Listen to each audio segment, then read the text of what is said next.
Welcome back, guys. Today I'm making a very special project, an R2-D2 from Star Wars. It's not my first R2-D2. I've built them twice before, but both versions were much smaller. This one is in 1:2 scale, so about half the size of the original. I'm starting with the body. The wood I'm using is oak. It's well dried and therefore very hard. First, I turn the blank round so it's easier to work with.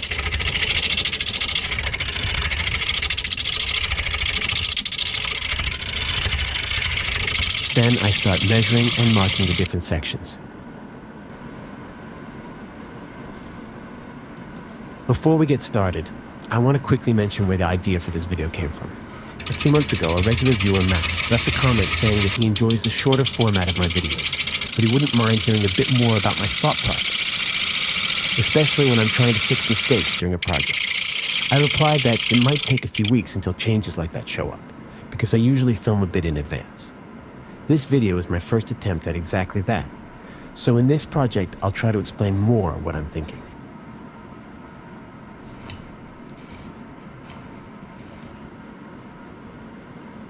The first section is the small skirt. That's a pretty simple shape.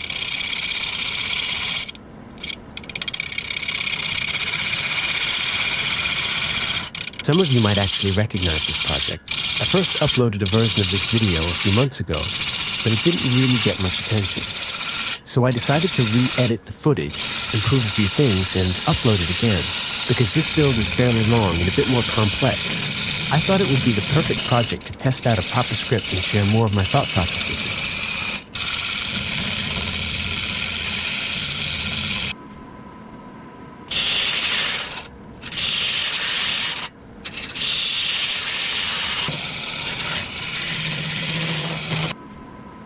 Next, I begin shaping the head rotation wheel.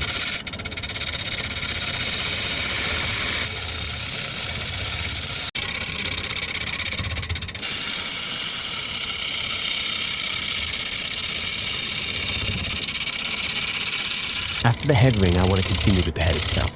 My first idea is to rough out the shape. For that, I mark some guidelines to show where the curve should start.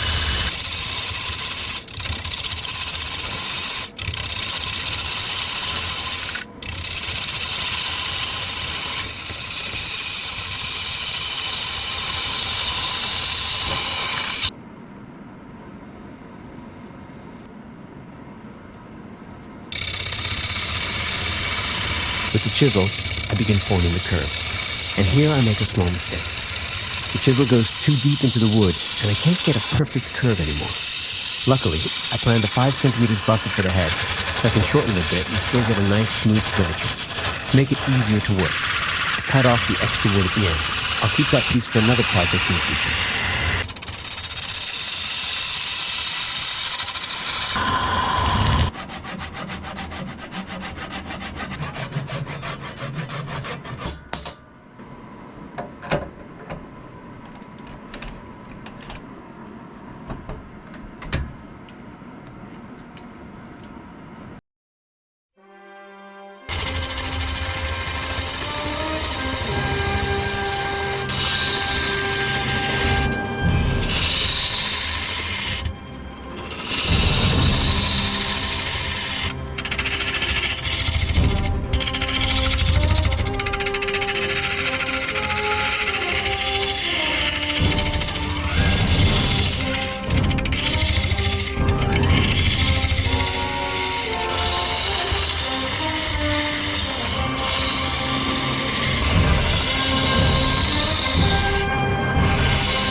Now I start sanding the sandpaper. I begin with 60 grit and work my way up to 2000 grit. The surface already looks pretty good. But for a perfect finish, I like to add a bit of wax. I'm using beeswax. It's a natural material and very easy to work with. When I press the wax onto the wood, it melts from the heat of friction. With a rag, I buff the wax and bring the surface to a nice shine.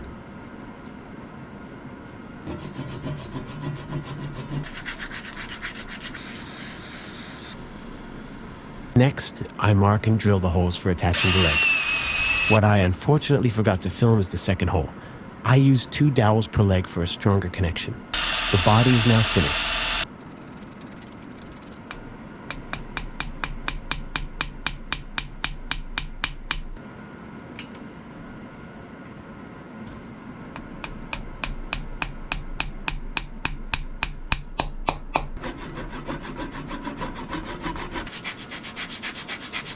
Now I start with the legs.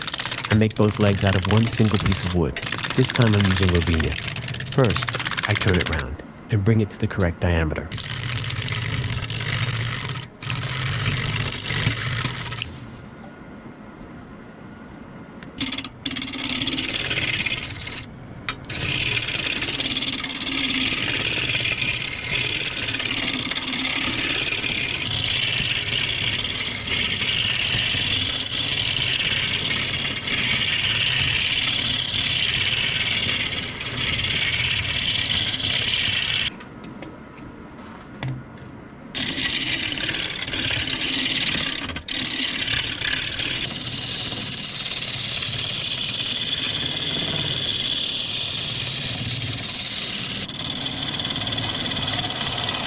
The wood has 2 cracks, so I try to work around them and avoid them as much as possible.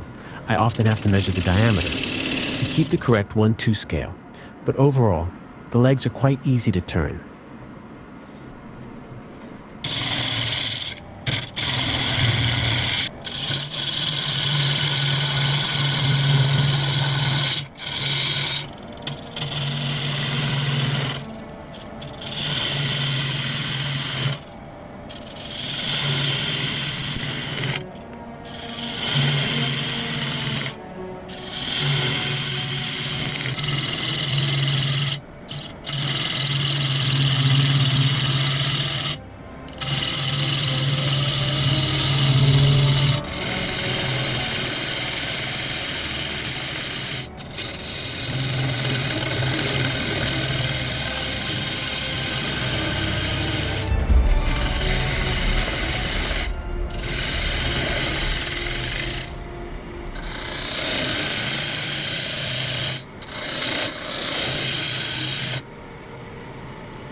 At the end, I cut the piece in the middle, so I get two identical legs.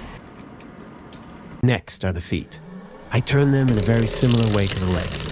The turning goes pretty quickly here.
After cutting everything to length, I refine and smooth the surface of the legs and feet. The last step is to assemble all the parts together.